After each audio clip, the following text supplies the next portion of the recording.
Assalamualaikum warahmatullahi wabarakatuh dan salam sejahtera. Saya Azri bin Zainal bernombor kem metrik D25080451 ingin membincangkan satu topik dalam etika dan perundangan dalam pendidikan bagi memenuhi kursus EDUP 2132. Isu yang ingin saya ketengahkan pada hari ini ialah isu integriti dalam pentaksiran dan peperiksaan cabaran pendidikan era digital, kerana isu ini sangat menarik untuk dibincangkan dan dikupas. Apa itu integriti? Untuk memahami isu ini dengan lebih mendalam, kita perlu terlebih dahulu melihat kepada konsep asas iaitu integriti. Integriti merujuk kepada nilai kejujuran, amanah, ketulusan dan tanggungjawab dalam melaksanakan sesuatu tugas atau amanah yang diberikan. Dalam konteks pendidikan, integriti bukan sahaja melibatkan pelajar tetapi juga guru, pentadbir sekolah dan semua pihak yang terlibat dalam sistem pendidikan. Bagi pelajar, integriti bermaksud mereka melaksanakan tugasan, kuis, ujian dan peperiksaan dengan usaha sendiri tanpa meniru, menipu atau menggunakan jalan pintas yang tidak dibenarkan.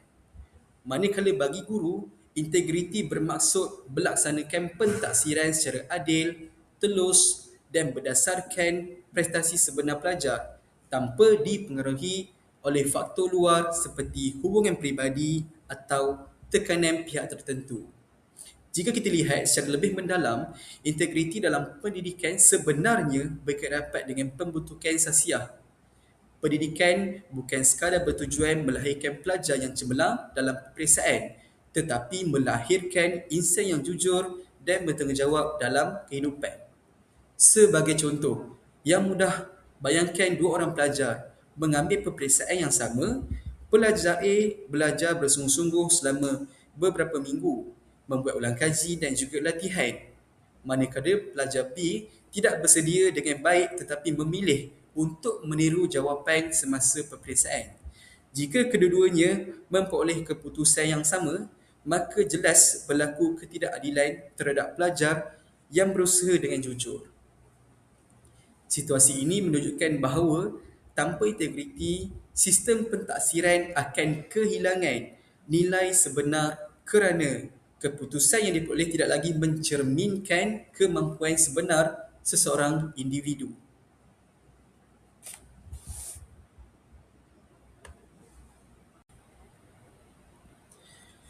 Mengapa isu ini penting? Isu integriti dalam pentaksiran dan peperiksaan bukanlah isu kecil. Sebaliknya, ia merupakan isu asas yang memberi kesan kepada keseluruhan sistem pendidikan.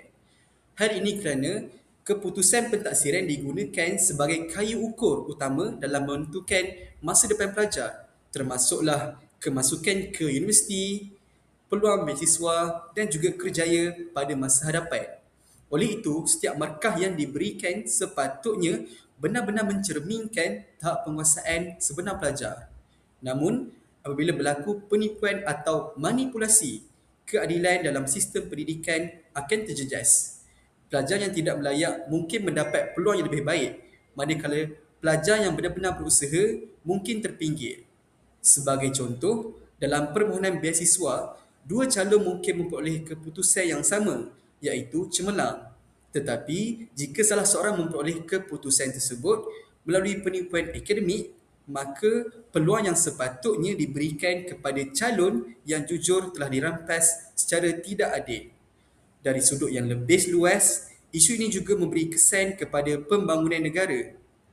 Negara bergantung kepada sistem pendidikan untuk melahirkan model insan yang berkemahiran, berpengetahuan dan berintegriti. Jika sistem ini rosak, maka negara berisiko melahirkan individu yang hanya cemerlang di atas kertas tetapi lemah dari segi kemahiran sebenar. Sebagai contoh, seorang graduan bidang perubatan yang lulus melalui penipuan akademik mungkin tidak mempunyai pengetahuan yang mencukupi untuk merawat pesakit. Situasi ini bukan sahaja merugikan individu tersebut tetapi boleh mengancam nyawa orang lain. Oleh itu, jelaslah bahawa isu integriti ini dalam pentaksiran bukan sekadar isu akademik, tetapi isu yang melibatkan keadilan sosial dan masa depan negara.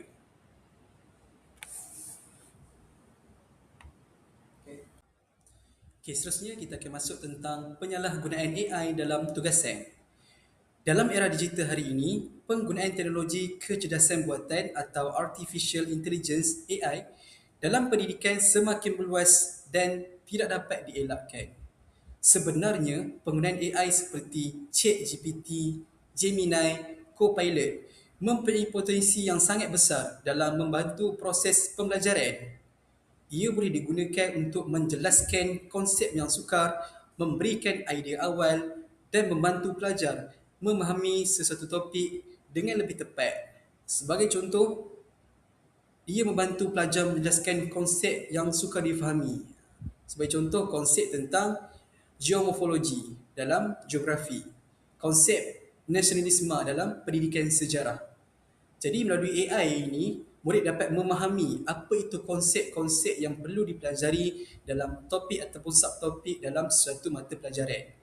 Dan penggunaan AI juga membantu untuk memberikan idea awal. Sebagai contoh, apabila pelajar diminta untuk melaksanakan tugasan esei ataupun penulisan, jadi AI dapat membantu untuk merangka idea-idea awal supaya murid dapat mengembangkan idea tersebut dengan huraian dan juga contoh yang relevan. Dan ia juga membantu pelajar untuk memahami sesuatu topik dengan lebih tepat. Sebagai contoh, bila kita mempelajari mata pelajaran sains dalam proses fotosintesis. Jadi dengan penggunaan AI, kita dapat mengetahui apa itu proses fotosintesis, di mana proses fotosintesis adalah tumbuhan membuat makanan sendiri melalui cahaya matahari. Namun begitu, isu ini timbul apabila teknologi ini digunakan secara tidak beretika dalam pentaksiran. Terdapat segelintir pelajar yang mengambil jalan mudah dengan menyerahkan keseluruhan tugasan kepada AI tanpa melakukan sebarang usaha untuk memahami isi kandungan tersebut. Maksudnya pelajar ni dia hanya serahkan tugasan dia kepada AI tanpa dia nak mengetahui ataupun mendalami topik-topik yang dipelajari di dalam kelas. Okay, ini membuatkan mereka tidak dapat meningkatkan ilmu pengetahuan serta kemahiran dalam pembelajaran. Dalam situasi ini, tugasan yang dihantar tidak lagi mencerminkan usaha atau pemikiran pelajar. Sebaliknya, hanya merupakan hasil automatik daripada sistem. Akibatnya, tujuan sebenar pentaksiran iaitu menilai kefahaman dan kemahiran pelajar telah gagal untuk dicapai. Sebagai contoh, seorang pelajar yang diberikan tugasan untuk membincangkan isu integriti dalam pendidikan. Pelajar tersebut hanya menaik arahan kepada AI dan terus menyalin hasil jawapan tanpa membuat sebarang pengubahsuaian atau sebarang pemahaman. Apabila ditanya oleh guru untuk menjelaskan isi kandungan tersebut, pelajar itu gagal untuk memberikan penjelasan yang baik kerana dia sendiri tidak memahami apa sebenarnya yang ditulis. Manakala dari sudut etika akademik, tindakan ini boleh dianggap sebagai satu bentuk ketidakjujuran kerana pelajar mengambil hasil kerja orang lain atau sistem tanpa usaha mereka sendiri. Namun, kita juga perlu memahami isu ini secara lebih seimbang.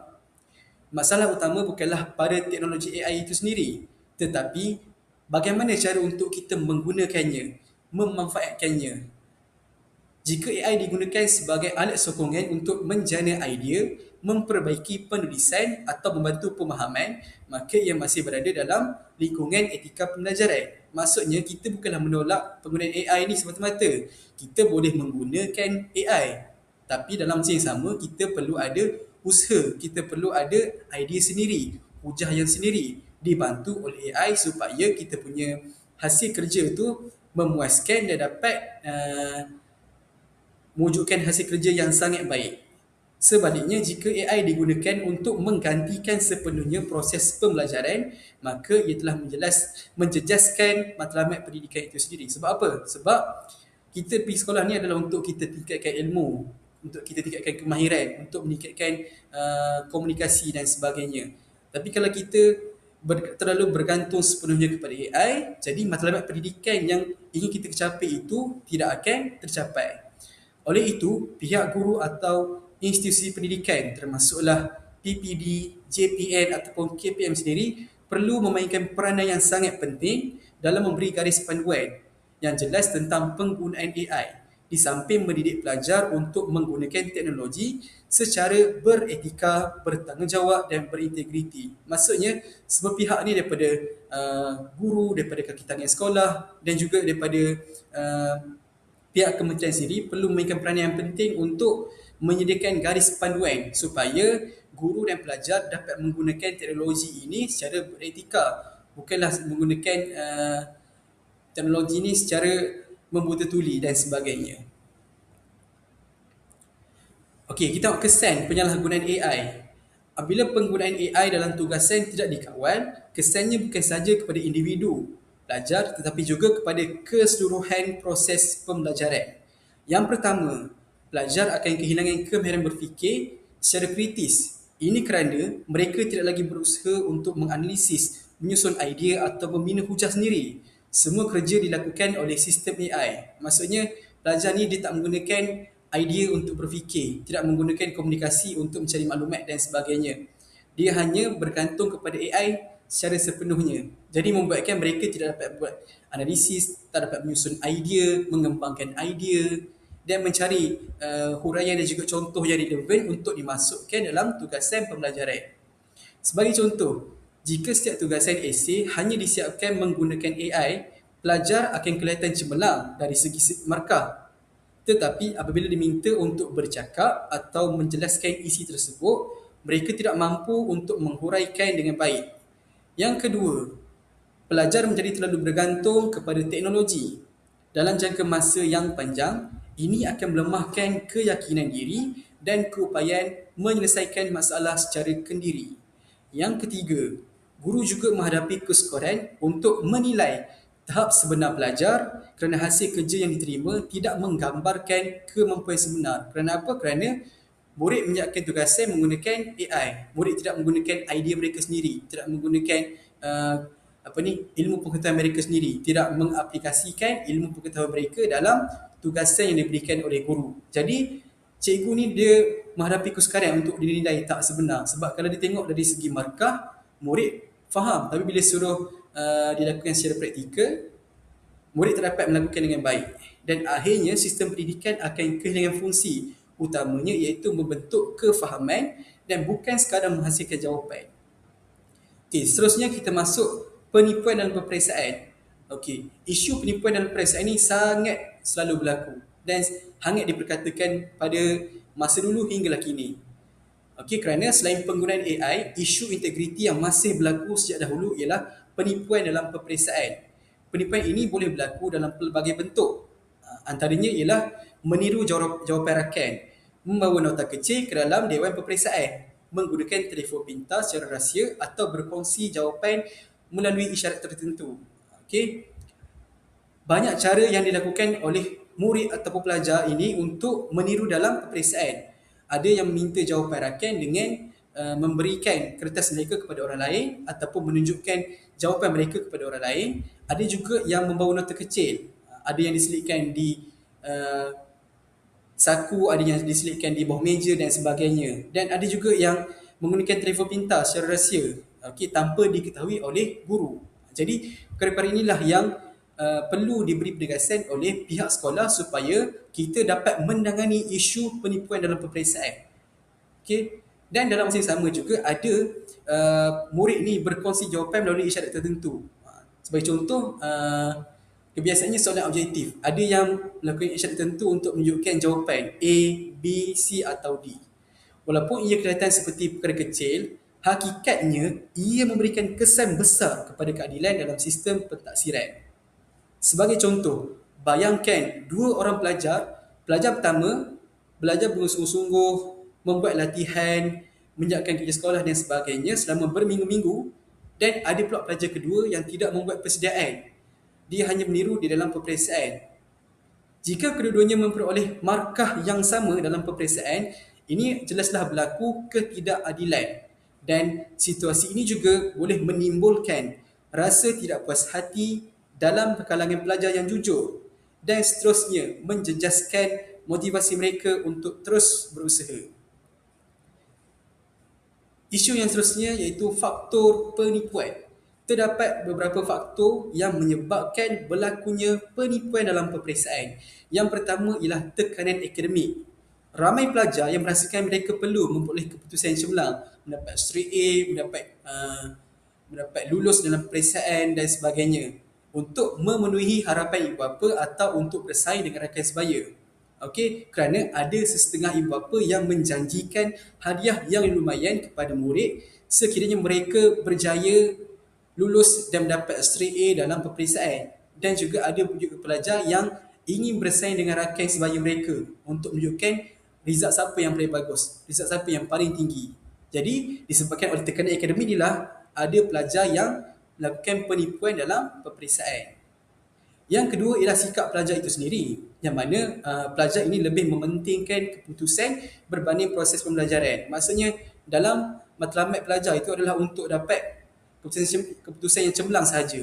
Dia tak nak pun tahu apa teori-teori yang perlu dipelajari, apa manfaat daripada topik yang dipelajari di sekolah dan macam mana dia nak aplikasikan pembelajaran di sekolah dalam kehidupan seharian mereka. Tapi dia hanya untuk melihat keputusan yang cemerlang. Okey, mereka melihat peperiksaan sebagai lulus atau gagal, bukan sebagai peluang untuk menguji kefahaman, untuk menguji ilmu pengetahuan, untuk menguji sejauh mana mereka faham tentang sesuatu topik. Yang ketiga ialah pengaruh teknologi. Teknologi ni banyak. Kalau kita tengok ada telefon pintar, ada jam pintar, ada akses internet yang memudahkan pelajar untuk mendapatkan lagi jawapan dengan cara yang tidak sah. Kalau kita tengok di sini, ada pelajar yang bawa telefon pintar untuk mencari maklumat, untuk mencari jawapan, untuk mendapat jawapan yang betul dalam peperiksaan. Dan sekiranya tidak dikawal oleh pihak-pihak sekolah ataupun pihak-pihak tertentu, jadi isu ni sukar untuk ditangani. Sebagai contoh, ada pelajar yang menyembunyikan nota kecil atau menggunakan jam pintar untuk melihat jawapan secara rahsia semasa peperiksaan. Dan keadaan ini menunjukkan bahawa isu integriti bukan sahaja berkaitan dengan individu tetapi juga dipengaruhi oleh persekitaran dalam sistem pendidikan itu sendiri. Okey, jadi kita tengok yang seterusnya, kebocoran soalan peperiksaan. Saya ingin membincangkan satu lagi isu integriti yang sangat serius dalam pentadsiran dan peperiksaan, iaitu kebocoran soalan peperiksaan. Secara umumnya, kebocoran soalan peperiksaan berlaku apabila kandungan atau maklumat peperiksaan diketahui oleh pihak tertentu sebelum peperiksaan berlangsung secara rasmi. Kebocoran ini boleh berlaku melalui pelbagai cara seperti penyebaran gambar soalan melalui media sosial, perkongsian maklumat oleh individu yang mempunyai akses kepada soalan peperiksaan atau kelemahan dalam sistem keselamatan pengurusan peperiksaan. Mengapa isu ini dianggap serius? Hal ini kerana peperiksaan diwujudkan untuk menilai tahap pengetahuan, kemahiran dan kefahaman pelajar secara adil. Namun, apabila soalan telah diketahui terlebih dahulu oleh sesetengah pihak, prinsip keadaan tersebut telah dicabuli. Sebagai contoh, bayangkan terdapat 2 orang pelajar yang bakal menduduki peperiksaan. Pelajar pertama menghabiskan masa berjam-jam untuk membuat ulang kaji dan latihan. Manakala pelajar kedua pula mendapat akses kepada soalan peperiksaan sehari sebelum peperiksaan berlangsung. Sudah tentu pelajar kedua mampu ataupun mempunyai kelebihan yang tidak ada walaupun usahanya jauh lebih sedikit. Dan dari sudut etika, kebocoran soalan merupakan satu bentuk pengkhianatan terhadap amanah yang diberikan dalam sistem pendidikan. Individu yang terlibat bukan sahaja menjejaskan kredibiliti peperiksaan, malah menganiayai ribuan pelajar lain yang telah berusaha secara jujur. Dan apa yang lebih membimbangkan lagi ialah kebocoran soalan membolehkan masyarakat hilang keyakinan terhadap sistem pendidikan negara, di mana masyarakat mula meragui ketulusan peperiksaan dan mereka juga akan meragui nilai sesuatu keputusan peperiksaan. Ada yang mengatakan soalan dah bocor, ada yang mengatakan pelajar yang dapat keputusan cemerlang tu tak layak sebab meniru dan sebagainya. Pelbagai perspektif boleh diwujudkan melalui kebocoran soalan peperiksaan. Sebagai contoh, jika keputusan peperiksaan menunjukkan peningkatan mendadak tetapi masyarakat mengetahui bahawa berlaku kebocoran soalan, kejayaan tersebut tidak lagi dianggap sebagai hasil kecemerlangan sebenar pelajar. Dari perspektif yang lebih luas, kebocoran soalan juga memberikan kesan kepada imej negara dan sistem pendidikan yang berkualiti memerlukan pentaksiran yang boleh dipercayai. Jika isu kebocoran terus berlaku, reputasi institusi pendidikan boleh terjejas di peringkat nasional dan antarabangsa. Oleh sebab itu, kebocoran soalan bukan sekadar kesalahan disiplin biasa, tetapi merupakan ancaman terhadap integriti keseluruhan sistem pendidikan.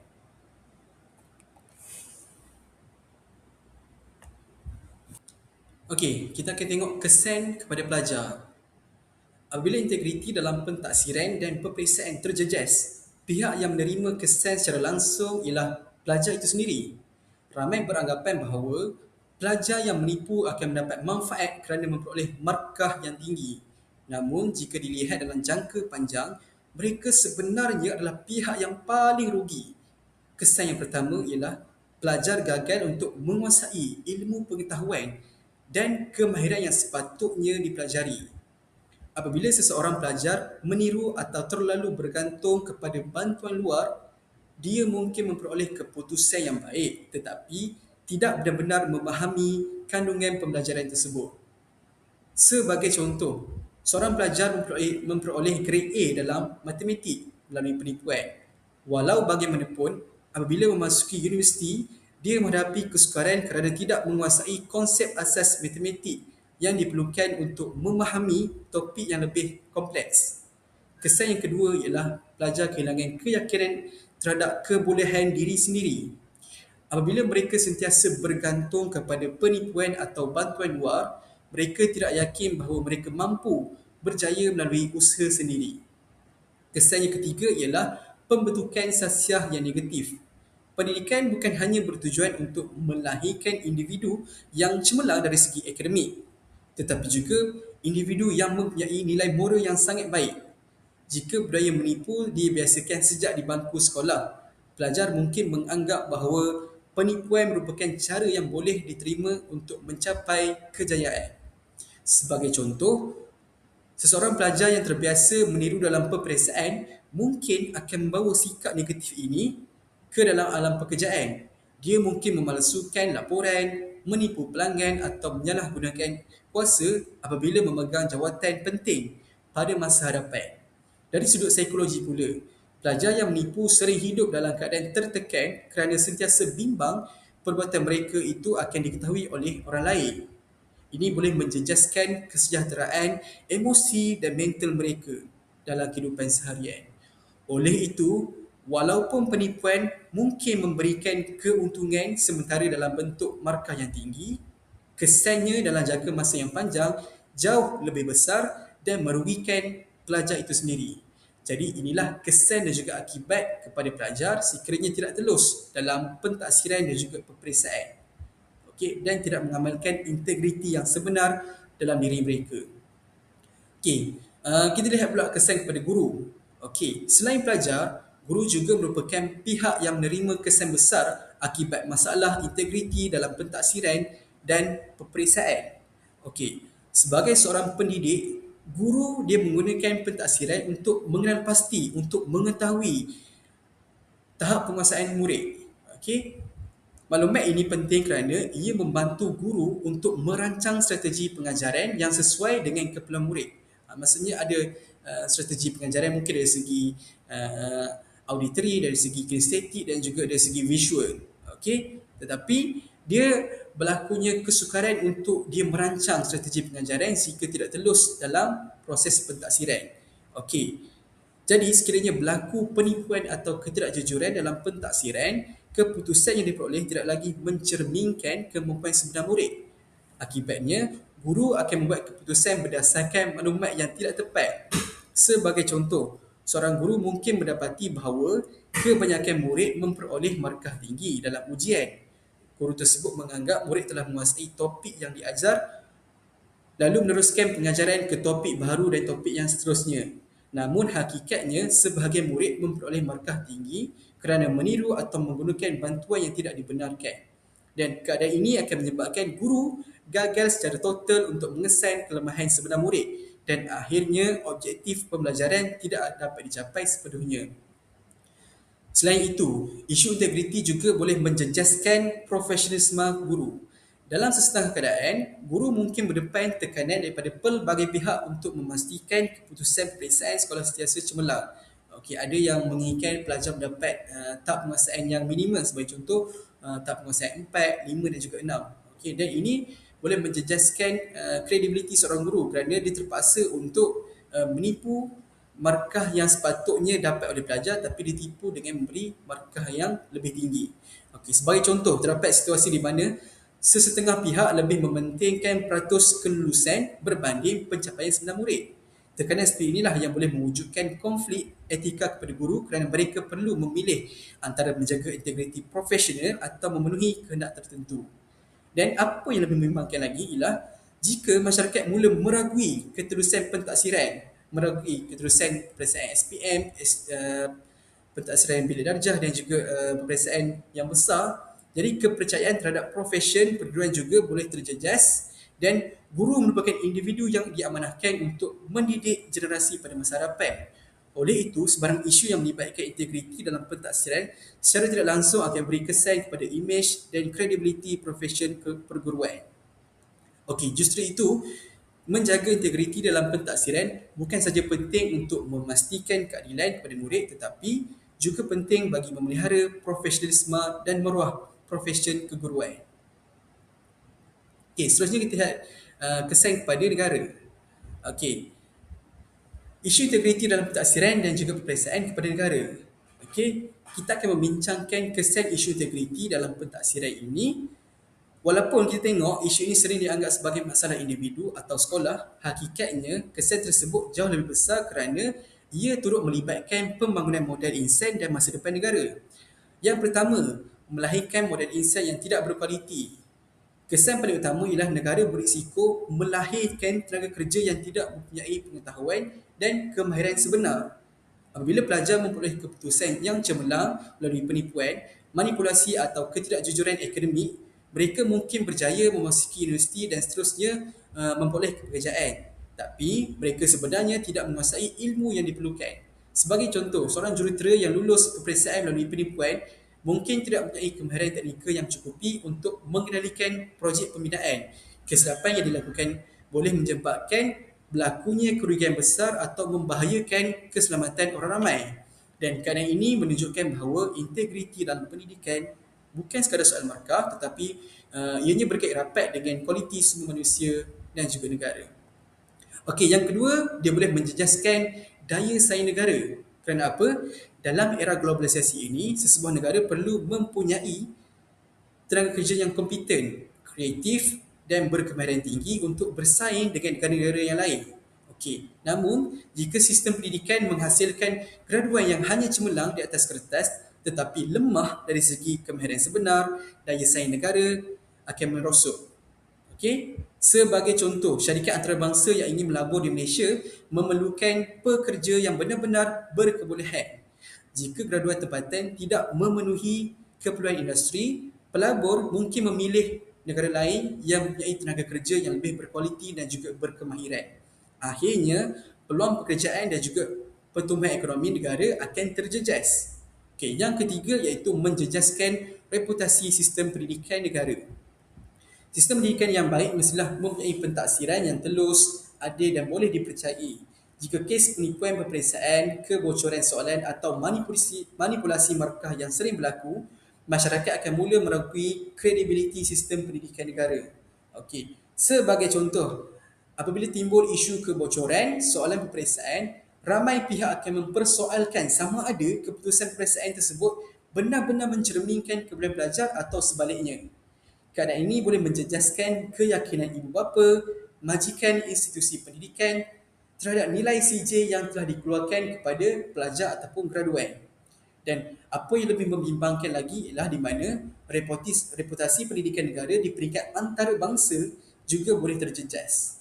Yang keempat, boleh meningkatkan risiko rasuah dan salah guna kuasa. Ini lebih membimbangkan, di mana integriti yang lemah semasa di bangku sekolah boleh membentuk budaya tidak jujur dalam kehidupan dewasa. Pelajar yang biasa menipu untuk mendapatkan markah mungkin beranggapan bahawa matlamat menghalalkan cara. Sikap ini berpotensi dibawa ke alam pekerjaan.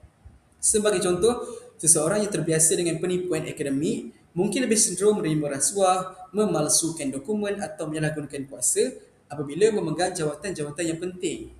Jika perkara ini berlaku secara meluas, negara akan berdepan dengan masalah integriti yang lebih serius dalam sektor awam maupun sektor swasta. Okey, kita lihat yang kelima. Ia boleh menggagalkan matlamat pendidikan negara di mana matlamat pendidikan negara bukan sekadar melahirkan individu yang memperoleh keputusan cemerlang tetapi melahirkan insan yang seimbang dari segi intelek, rohani, emosi dan juga sasiah. Okey, perkara ini selaras dengan kemahuan Kementerian Pendidikan Malaysia dan aspirasi yang terkandung dalam falsafah pendidikan kebangsaan. Namun, jika budaya penipuan dan ketidakjujuran semakin berleluasa, matlamat tersebut sukar untuk dicapai. Negara mungkin mempunyai ramai graduan tetapi tidak mempunyai masyarakat yang berintegriti. Dan pada akhirnya, pembangunan negara tidak hanya bergantung kepada kepintaran rakyat tetapi juga kepada nilai moral dan integriti yang mereka miliki. Okey, pada pandangan saya lah, ancaman tersebut sangat besar kepada sebuah negara kerana kita bukanlah kekurangan individu yang bijak tetapi kekurangan individu yang berintegriti. Negara kita boleh melahirkan ribuan graduan setiap tahun tetapi jika kejayaan mereka dibina atas penipuan dan ketidakjujuran, negara akan menghadapi masalah yang jauh lebih besar pada masa hadapan.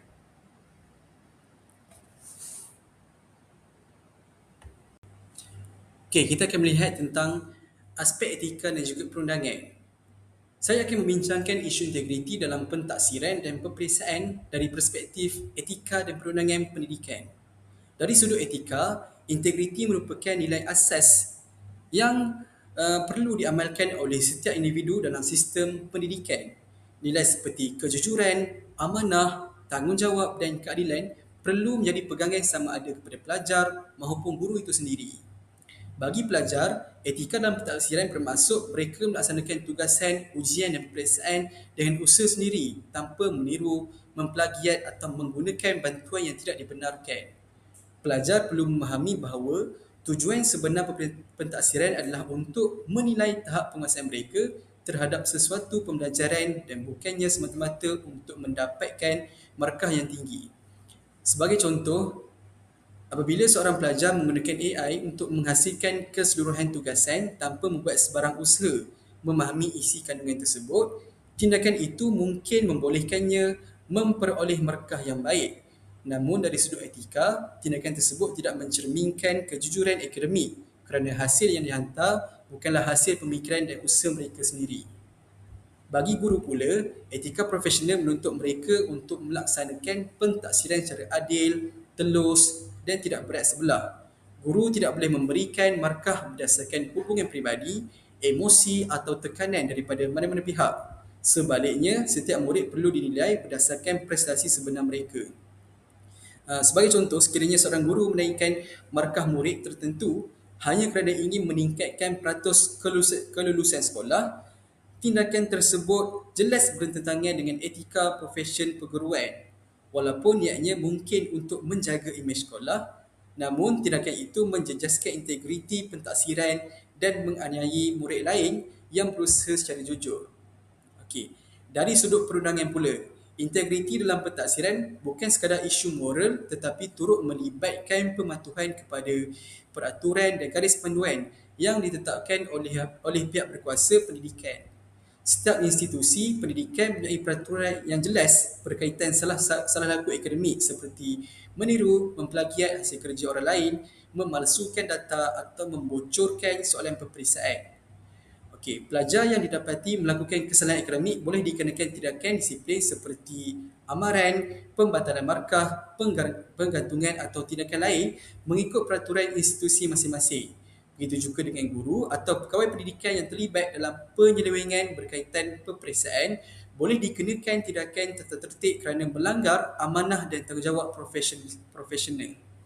Perkara ini menunjukkan bahawa integriti bukanlah pilihan tetapi satu kewajipan yang perlu dipatuhi oleh semua pihak. Jika integriti diabaikan, bukan sahaja individu yang terlibat akan menerima kesan, malah kredibiliti keseluruhan sistem pendidikan juga akan turut terjejas.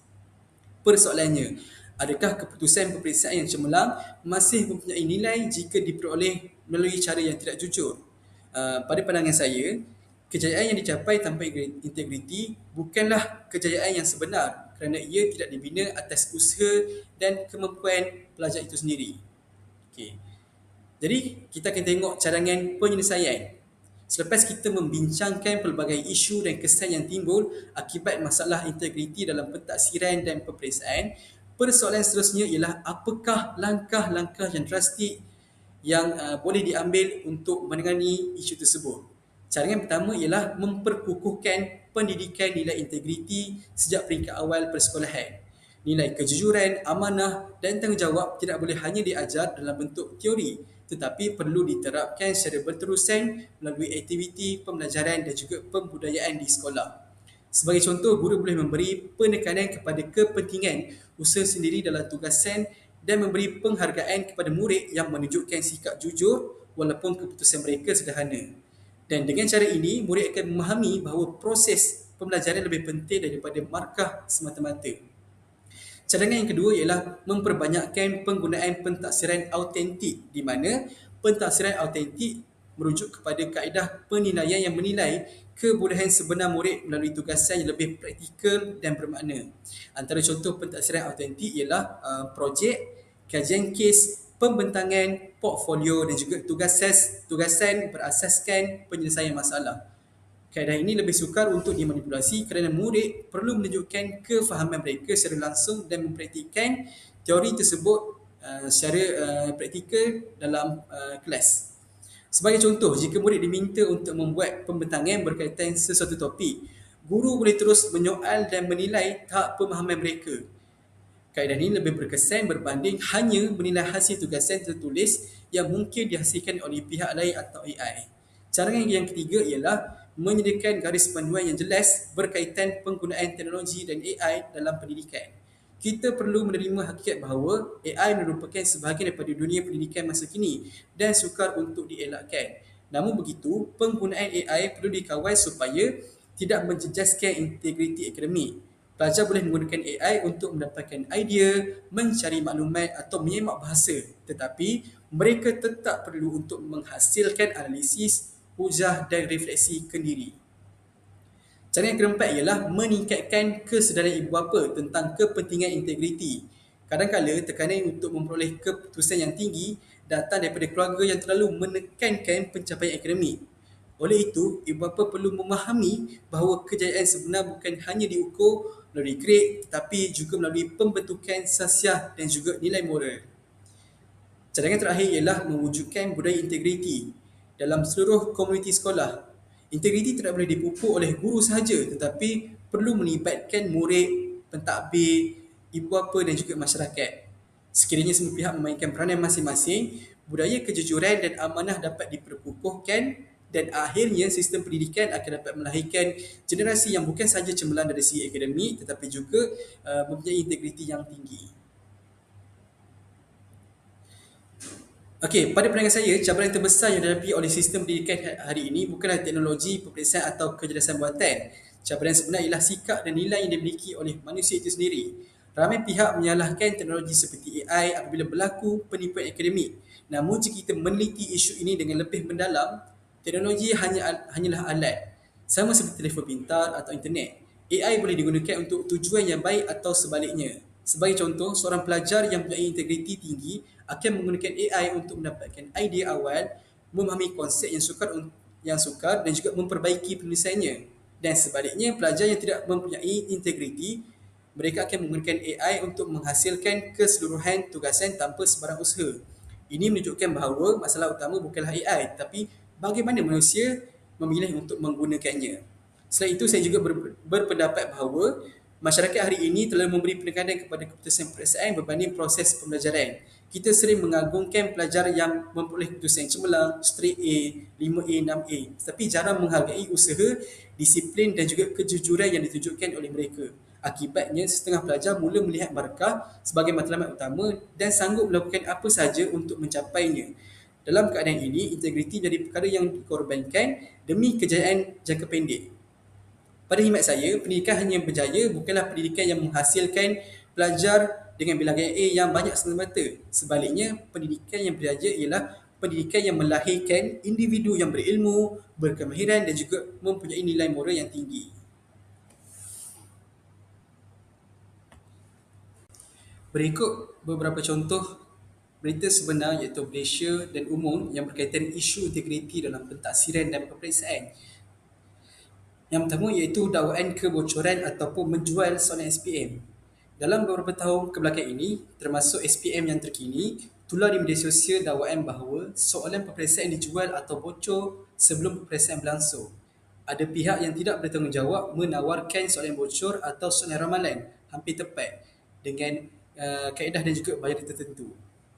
Kementerian Pendidikan Malaysia KPN dan lembaga peperiksaan biasanya akan menafikan atau menyiasat dakwaan tersebut serta menegaskan bahawa sistem keselamatan peperiksaan adalah ketat. Isu ini menunjukkan bahawa masih wujud lagi pihak yang cuba mengambil kesempatan terhadap peperiksaan awam. Walaupun tidak semua dakwaan terbukti benar, tetapi persepsi kebocoran itu sendiri sudah cukup untuk menjejaskan keyakinan masyarakat terhadap integriti sistem peperiksaan. Yang kedua iaitu kes kebocoran kertas peperiksaan awam.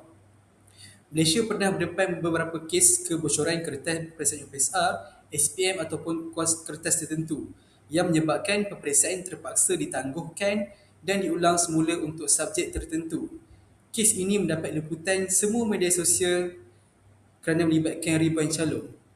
Apabila berlaku kebocoran, ia bukan sahaja merosakkan sistem peperiksaan tetapi turut memberikan kesan emosi kepada pelajar. Mereka terpaksa mengulang persediaan dan menghadapi tekanan tambahan. Ini menunjukkan bahawa satu kes kecil boleh memberi kesan besar kepada ribuan calon. Yang ketiga iaitu penipuan akademik di universiti. Terdapat banyak kes di institusi pengajian tinggi di mana pelajar dikenakan tindakan kerana menyalin assignment tanpa rujukan, menggunakan kerja orang lain, menggunakan AI tanpa pengakuan. Dan setengah kes boleh membawa kepada pelajar itu gagal kursus, digantung pengajian dan juga yang lebih parah adalah diberhentikan. Ini menunjukkan bahawa isu integriti bukan hanya berlaku di sekolah tetapi berterusan hingga ke universiti. Jika tidak dibendul lebih awal, pelajar akan bawa budaya tidak jujur ini ke peringkat yang lebih tinggi. Yang keempat iaitu kes salah laku semasa peperiksaan, di mana terdapat laporan kes pelajar yang ditangkap menggunakan telefon pintar tersembunyi, jam pintar ataupun smartwatch, earphone kecil untuk menerima jawapan dan semua ini digunakan untuk menipu dalam peperiksaan. Teknologi yang sepatutnya membantu pembelajaran telah disalahgunakan untuk tujuan tidak beretika. Kerana ini menunjukkan bahawa cabaran terbaru dalam jaga integriti peperiksaan pada era digital perlu diperketatkan dan diperkasakan. Secara kesimpulannya, pelbagai berita dan kes yang berlaku menunjukkan bahawa isu integriti dalam pentadsiran dan peperiksaan bukanlah isu terpencil, tetapi isu yang berterusan yang berkembang seiring dengan kemajuan teknologi dan tekanan akademik. Jika tidak ditangani dengan serius, ia boleh menjejaskan kepercayaan masyarakat terhadap sistem pendidikan negara.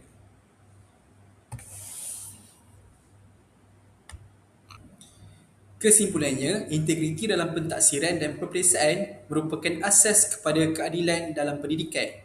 Tanpa integriti, keputusan peperiksaan tidak lagi menggambarkan kemampuan sebenar pelajar. Ini bukan sahaja menjejaskan individu, tetapi juga guru, sistem pendidikan dan negara secara keseluruhan. Oleh itu, semua pihak perlulah mainkan peranan penting dalam memastikan budaya jujur dan amanah terus dipelihara dalam sistem pendidikan. Akhir sekali, pendidikan yang sebenar bukan hanya tentang mendapat A, tetapi tentang bagaimana ingin membentuk dan melahirkan insan yang berilmu, berkemahiran dan juga berintegriti. Sekian sahaja daripada saya. Assalamualaikum warahmatullahi wabarakatuh dan salam sejahtera.